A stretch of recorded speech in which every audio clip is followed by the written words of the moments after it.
एक ना अगदी मोठं अगदी छान घनदाट जंगल होतं आणि त्या जंगलात वेगवेगळे प्राणी अगदी आनंदाने राहायचे. त्या जंगलामध्ये एक छान असा थंड पाण्याचा मस्त झुळझुळ वाहणारा ओढा पण होता. मग एकदा काय झालं, खूप त्या वर्षी प्रचंड ऊन पडलं आणि उन्हामुळं त्या ओढ्याचं पाणी कमी व्हायला लागलं. त्या ओढ्यात ना 2-3 खेकडे पण राहायचे. मग असं झालं, जंगलातल्या सगळ्या प्राण्यांना आता चिंता झाली की अरे च्या आता काय करायचं, ओढ्याचं पाणी तर कमी व्हायला लागलंय. मग त्या प्राण्यांनी काय केलं, थोडंसं अजून दुसऱ्या जागी एका जागी पाणी होतं. मग त्या सगळ्यांनी ठरवलं की आपण ह्या ओढ्यापासून आता निघून जाऊया, त्या पाण्यापाशी जाऊया.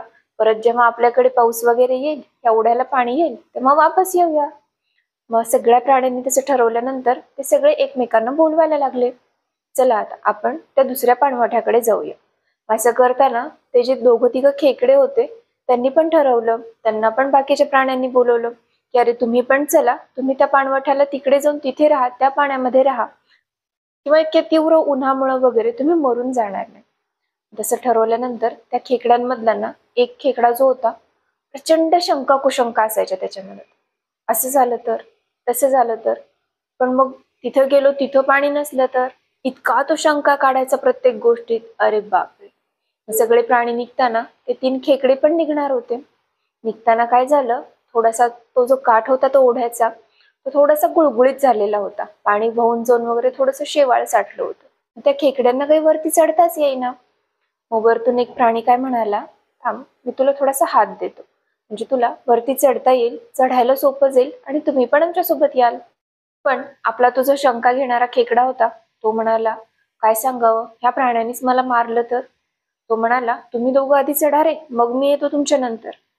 मग एक जो होता त्यातला, तो म्हणाला, ठीक आहे, हा मला मारू तरी हा प्राणी किंवा मदत तरी करू, पण मी तरी आपला चढतो बाबा.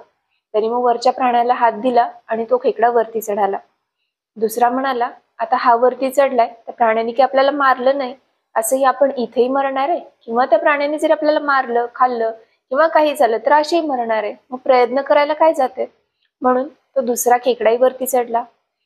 नंबर आला आपल्या तिसऱ्या खेकड्याचा. त्याला आधीच इतके प्रश्न होते, आधीच त्याच्या इतक्या शंका होत्या.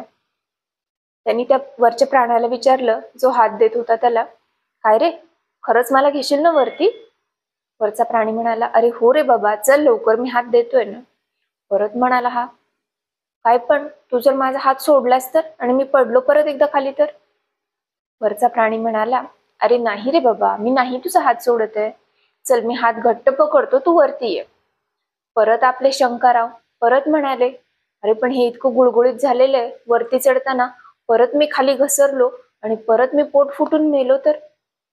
अरे बापरे, आता तो वरचा प्राणी वैतागला होता. म्हणाला, अरे तुला यायचंय का नाही, चल बरं पटकन, आम्हाला जायचंय सगळ्यांना. परत आपले शंकरराव, पण तू ओढून घेतलंस वरती आणि जाताना रस्त्यातच मला काही झालं तर? आता मात्र तो जो प्राणी जो मदत करत होता, तो प्रचंड वैतागला. तो म्हणाला, तुला यायचंय ये, नाहीतर तू इथंच राहा.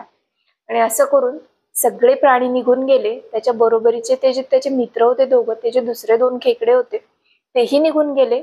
पण प्रचंड शंका कुशंका काढत आणि स्वतःचे पाय ओढत हा आपला खेकडा मात्र तिथंच राहिला. परिणाम काय झाला, जेव्हा सगळं पाणी संपलं, जेव्हा प्रचंड ऊन झालं, तेव्हा आपला खेकडा अर्थात तिथेच मरून गेला. आपण काय कळतो आपल्याला या गोष्टीवरून? बघा ना, साधी सिंपल गोष्ट असते, आज साडी ही मी घातलीये, मी कशी दिसेन? झालं जर, तर दिसेन, अशी दिसेन का, तशी दिसेन का, छान वाटेन का, मॅच होतोय का, याच्यामध्ये फारच काकूबाई दिसतीये का, या ब्लाऊज मध्ये फारच स्टायलिश दिसतीये का? एखादा थोडासा फॅन्सी ड्रेस घातला, अरे कोणी पाहुणे आले तर काय म्हणते, कोणी ओळखीच्याने बघितलं तर काय मॉडर्न झाली ही बाई म्हणते. अगदीच साधा गबाळा ड्रेस घातला, मैत्रिणी मला काकूबाईच म्हणते. माझी छोटी छोटी मुलं आहेत, त्यांचे लगेचच फ्रेंड्स मला ना अगदी ओ काकू म्हणायला लागलेत, ओ मावशी म्हणायला लागलेत. माझी तर काही रयाच नाही राहिली. एखादी गोष्ट सुरुवात करायची, एखादा नवीन बिझनेस चालू करायचा आहे, जमेल का? पण मला रिस्पॉन्स येईल का? आधीच मी इतके पैसे घालवले आणि जर रिस्पॉन्सच नाही आला तर? माझा बिझनेस चाललाच नाही तर? अरे बापरे, इतक्या शंका असतात आपल्याला. आपल्या स्वतःला आपणच नेहमी आपल्या स्वतःचे पाय ओढत असतो. आपल्या आयुष्यातला तो सतत स्वतःला खाली ओढणारा, सतत स्वतःला डिप्रेस करणारा खेकडा आपणच असतो. त्याच्यामुळेच मैत्रिणींनो, जर स्वतःला जर काही सिद्ध करायचंय, स्वतःला जर पुढे जायचंय, मोटिवेट राहायचंय ना, तर त्या खेकड्यासारख्या शंका काढणं बंद करा. स्वतःला थोडंसं ठरवा की जे मी करते ते मी जिद्दीने करेन. जे मी आज घालणार आहे ते मला छान दिसतच आहे. जो आज मी स्वयंपाक करणार आहे तो चांगला होणारच आहे. आज जर मी एखादी गोष्ट ट्राय करते तर ती मला जमणारच आहे. ठीक आहे, आज लगेच पूर्ण नाही जमणार आहे, 100% छान नाही होणार आहे, पण मी सुरुवात करते आणि ती सुरुवात प्रचंड पॉझिटिव्ह आहे आणि मी तेवढ्याच पॉझिटिव्हली ती गोष्ट पूर्ण करणार आहे. जेव्हा तुम्ही ठरवाल ना, जेव्हा तुम्ही स्वतःला शंका कुशंका काढणं, प्रत्येक गोष्टीत जमेल का, होईल का, मी करू का नको, मला छान वाटेल का नाही, इतरांना काय वाटेल, हे काय म्हणेल, ते काय म्हणेल, या गोष्टी जेव्हा सोडून द्याल ना, तेव्हाच तुम्ही खऱ्या अर्थाने पुढे जाणार आहे आणि आपली अगदी छान, अगदी सगळ्यांचे डोळे दिपवणारी प्रगती होणार आहे. व्हिडिओ कसा वाटला मला नक्की कमेंट करून सांगा. सोबतच चॅनलवर नवीन असाल किंवा अजून सबस्क्राईब केलं नसेल, पटकन सबस्क्राईब करा. आणि हो, तुम्हाला ही जर गोष्ट आवडली असेल, कमेंटमध्ये फक्त यस टाईप करा. भेटूया पुढच्या व्हिडिओ सोबत. थँक्यू.